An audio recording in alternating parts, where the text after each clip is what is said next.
Continuing on, page 2 of 2.6. As I said, there will be 2 questions from this section. So this would be a good section to highlight. And if I had to pinpoint the 2 questions, I would probably ask these. 0 is a little bit easy. The other ones require a little skill in the calculator and so on. So let's go ahead and do 0. So remember what this notation means. Evaluate the function f at x equals 0. And you know that's the x because 1, x is what's always inside the parentheses, and 2, you can look up here and see x has been replaced with 0. So when we go to write it out, we'd have 2 times, we don't need parentheses because this is not a negative, so we can just use a times sign, 0 squared minus 3 times 0 plus 1. So f of 0 is, and we can do this one in our head, I think. Please excuse my dear Aunt Sally, says exponents first. 0 times 0 is 0. 0 times 2 is 0. So this is just 0. 3 times 0 is 0. So 0 minus 0 plus 1 is 1. You could also do it on the calculator, whatever you want to do. To type it in on the calculator, you type in 2 times 0, hit your x squared button to put your exponent there, and then it's subtraction 3 times 0, and then plus 1. And you'll see they get the same answer. So this is called find the function value. That means you're finding the y, because the function is your y.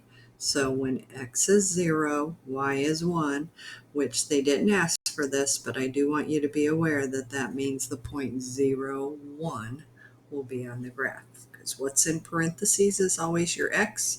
The answer that you got is your y. And next we have f of 1/2.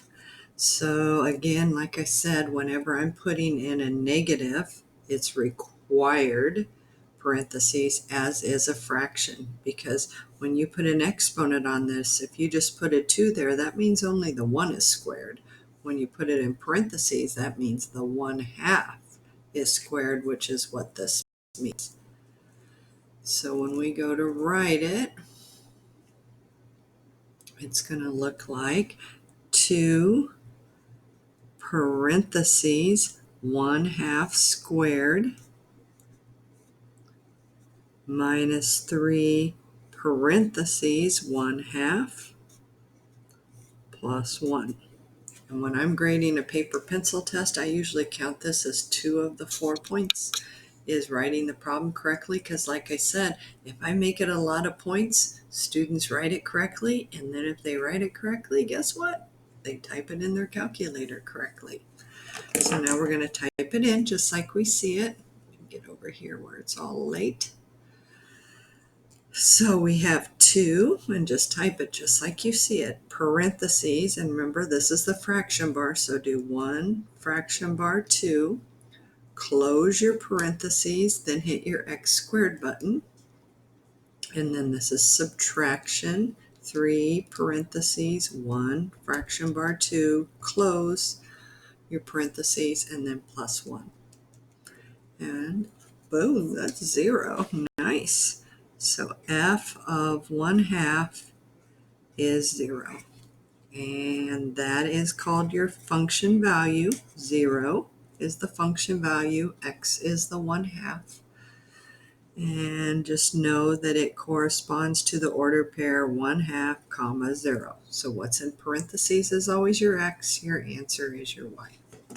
Okay, but what I've boxed is what they want. So don't write an order pair unless they ask for it on Alex. If they just say find the function value, you just type this number in.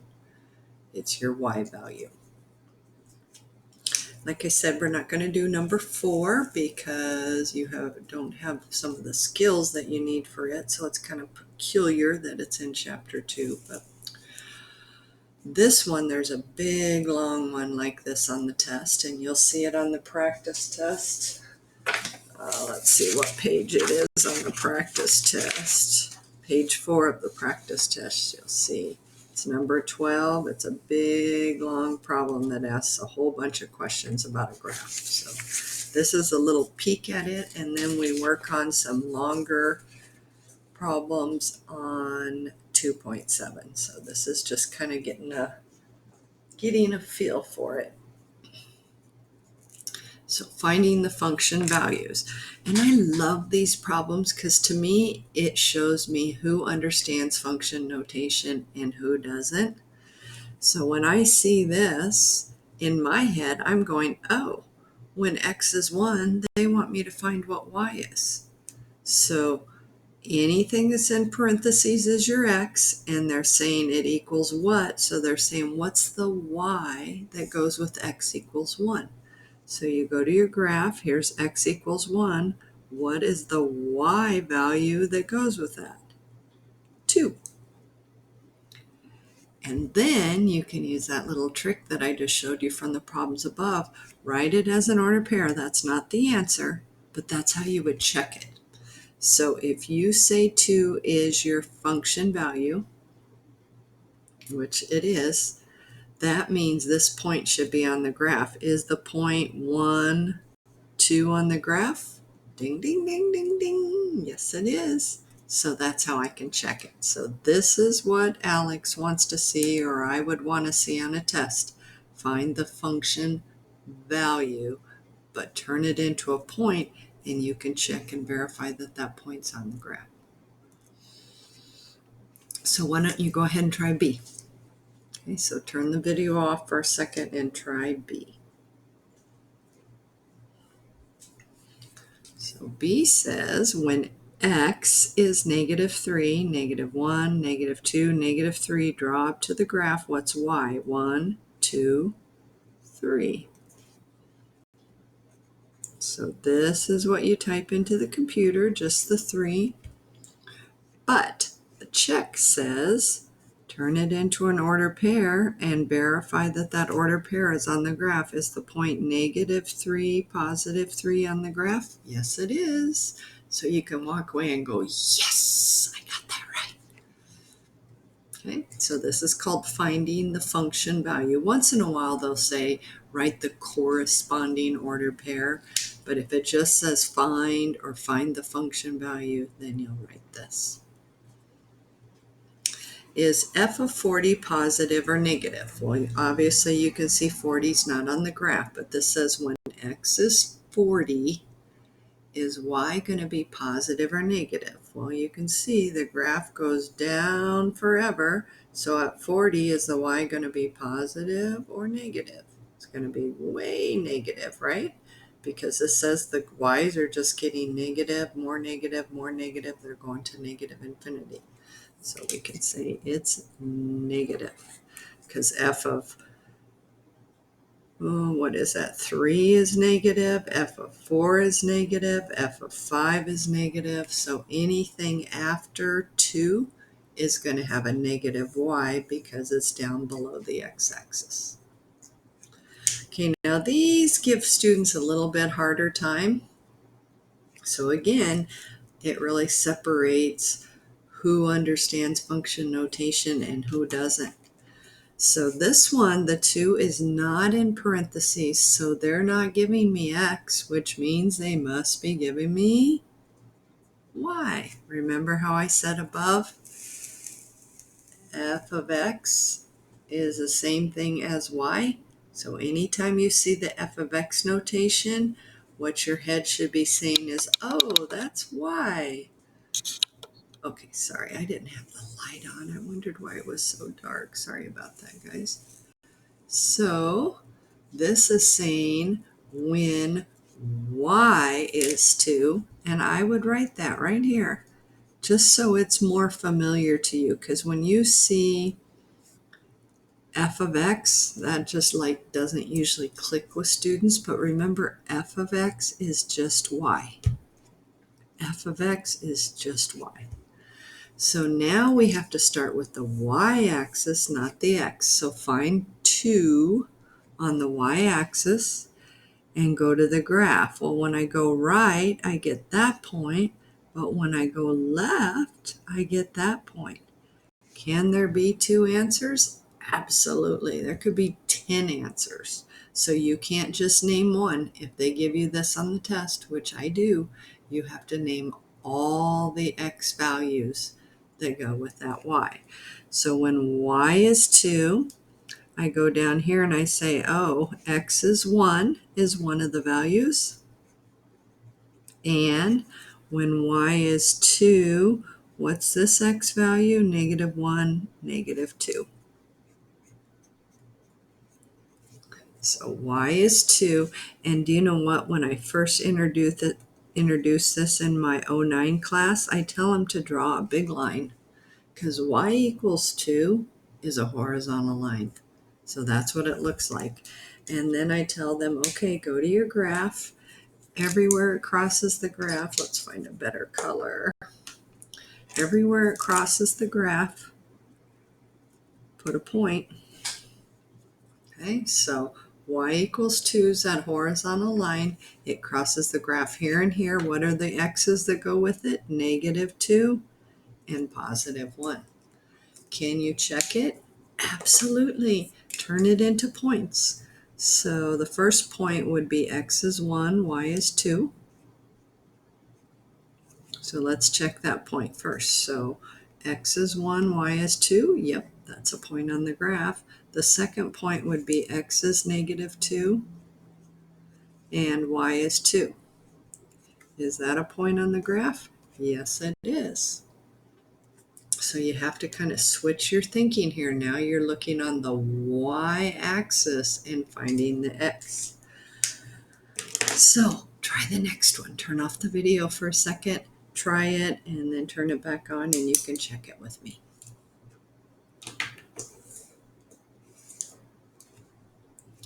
So y equals -2, -1, -2. So then I draw over to the graph, where once I hit the graph, I put a point, and then I look up and say, what x does that go with? 1, 2, 3. So when y is -2, x is 3. And see how they're asking for what x?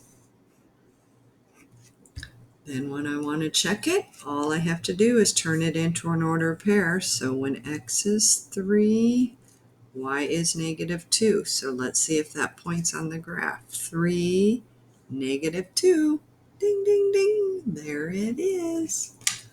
So again, we do a whole bunch of this in 2.7, but this is just kind of it's a big topic in 09. So we spend quite a bit of time on it in the 09 class. So we'll spend some more time on it in 2.7 as well.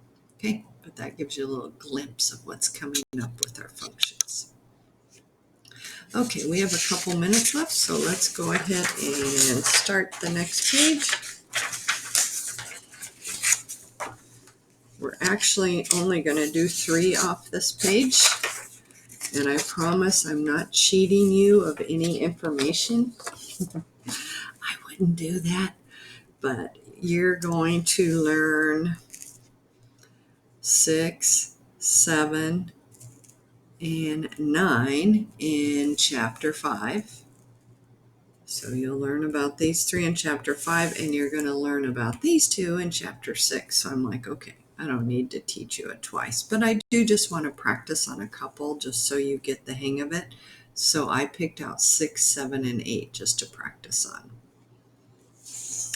So domain is a function of a function, is defined by these guidelines. Kim, get it in the picture. So we have to exclude any values of x that make the denominator 0, and be looking at these. We'll do them on the next video, but just be looking, and in your head be thinking, what would make that denominator 0? What would make that denominator 0? Why do we have to exclude those? Because when the denominator is 0, remember, it's undefined. And then this one, we're not going to do anything that makes a square root negative. Like I said, we cover that in Chapter 6. Okay, so be thinking about those and we'll do them